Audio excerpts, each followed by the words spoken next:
Olá, meninos e meninas! Iremos iniciar agora a nossa primeira aula de programação estruturada e orientada a objetos. Introdução à programação estruturada. Esse tipo de programação enfatiza-se nas rotinas praticadas em blocos estruturados com procedimentos e funções por passagem de dados. A característica principal da linguagem estruturada é a compartimentalização de código e dados. Essa compartimentalização representa a separação de tarefas específicas em subrotinas. E essas subrotinas usam variáveis locais e, deste modo, como essas variáveis são temporárias, é possível realizar mudanças no conteúdo destas variáveis sem refletir no restante do programa. Introdução a Java. Essa linguagem é uma das mais conhecidas no mercado, sendo utilizada por grande parte dos programadores. E por que ela tem essa grande popularidade? Porque ela possui algumas características que nós vamos ver agora. No caso, seria a portabilidade, que é a capacidade de escrever códigos capazes de ser executados em várias plataformas e sistemas operacionais. A segunda seria o suporte a várias tecnologias, que no caso poderia ser tecnologia de redes, acesso a banco de dados e outros tipos. E a terceira seria a disponibilidade de ambientes de execução em vários dispositivos móveis. História do Java. Como esta linguagem surgiu? Ela surgiu com o nome de OAK, que foi desenvolvida na década de 90 pela Sun Microsystem, mas descobriu-se que já havia uma linguagem de computador com esse nome. Então, quando a equipe da Sun visitou uma cafeteria local, o nome Java, que é o nome da cidade de origem de um tipo de café importado, foi sugerido e assim o nome pegou, certo? Então, a Sun anunciou o Java formalmente em maio de 1995. E essa linguagem Java chamou a atenção da comunidade de negócios devido ao enorme interesse na web. E o Java é utilizado para quê? Para desenvolver aplicativos corporativos de grande porte, aprimorar a funcionalidade de serviços da web, fornecer aplicativos para dispositivos voltados para o consumo popular, como no caso de celulares, por exemplo, e muitos outros propósitos, certo? Então agora nós vamos ver o processo de compilação ou interpretação.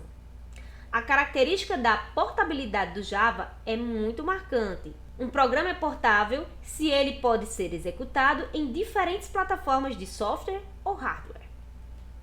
Ao escrever um programa, dizemos que o programador escreveu o código-fonte do programa e para rodar é preciso compilá-lo ou interpretá-lo. E qual seria a diferença entre interpretar e compilar o meu programa? Bom, vamos começar por interpretar.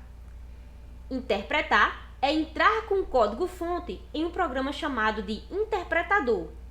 E aqui nós temos o exemplo de Visual G, que foi um programa que utilizamos em outras aulas, certo? No caso da aula de lógica de programação e algoritmos. Então, não há diversas modificações que são feitas pelo compilador, ou seja, podemos começar a executar um programa e ele poderá parar pela metade porque o programador esqueceu de colocar, por exemplo, o símbolo mais em uma operação de soma. Então, traz a possibilidade de se obter portabilidade, ou seja, rodar o mesmo programa em ambientes diferentes. Isso ocorre porque para rodar o mesmo programa em ambientes diferentes, é só fazer uso de máquinas virtuais específicas para cada ambiente. E aqui agora nós temos o compilador, que é o que lê o código-fonte por completo. Ele realiza várias verificações e gera o código-fonte de saída equivalente ao programa de entrada, porém escrito na linguagem que a máquina compreende. E qual a vantagem de utilizar um compilador? O compilador, ele realiza uma enorme quantidade de verificação de erros antes de gerarmos o código que será executado na máquina. Então, caso haja um erro no programa, o código executável não será gerado. Entretanto, ao gerarmos o programa executável, ele será específico para uma determinada plataforma de software ou hardware. Então, aqui na imagem, nós temos um exemplo do processo de compilação e interpretação, certo? Portabilidade do Java. Em Java, o código-fonte dos programas é escrito em arquivos com extensão .java. Então, aqui, primeiramente, os arquivos Java são passados para o compilador Java, o qual é responsável por analisar o código-fonte em busca de erros. E se existir algum erro, eles são apresentados para o programador. Caso contrário, um programa equivalente ou código-objeto será gerado, agora em arquivos com o mesmo nome, mas com extensão .class. Então, aqui na imagem, nós temos este processo de compilação e interpretação em Java sendo representado, certo? Aqui nós temos o meu programa.java, que vai ser passado pelo compilador. Aqui nós temos o meu programa.class e vai ser passado pela máquina virtual, né? Até gerar o meu programa. Então, os arquivos .class são escritos pelo compilador em uma linguagem que não é de máquina, mas que também não é legível pelos seres humanos. Essa linguagem é chamada de bytecode. Não é dependente de nenhuma plataforma de hardware ou software. Sendo assim, consideramos teoricamente portáteis os programas escritos em bytecode. Na segunda etapa, quando queremos rodar um programa Java, pegamos o código objeto, no caso aqui é o arquivo .class, e passamos para o interpretador Java, que é conhecido como Máquina Virtual Java ou JVM, pela sua sigla inglesa, certo? Então, a JVM lerá cada comando do programa escrito em bytecode e o executará, traduzindo para comandos entendíveis pela máquina de acordo com a plataforma que vai ser utilizada. Então, assim, posso dizer que Java é tanto compilado como interpretado.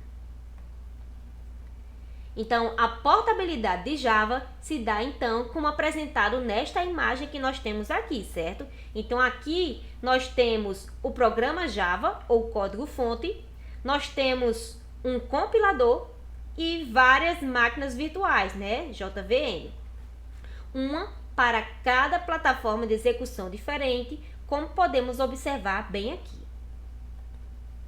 E aqui eu tenho uma atividade para vocês. Eu quero que vocês citem características do Java e me diga qual a diferença entre interpretar e compilar.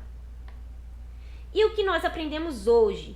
Nós iniciamos pela programação estruturada, onde aprendemos o conceito, vimos a introdução a Java, a história do Java, conhecemos a sua origem, certo?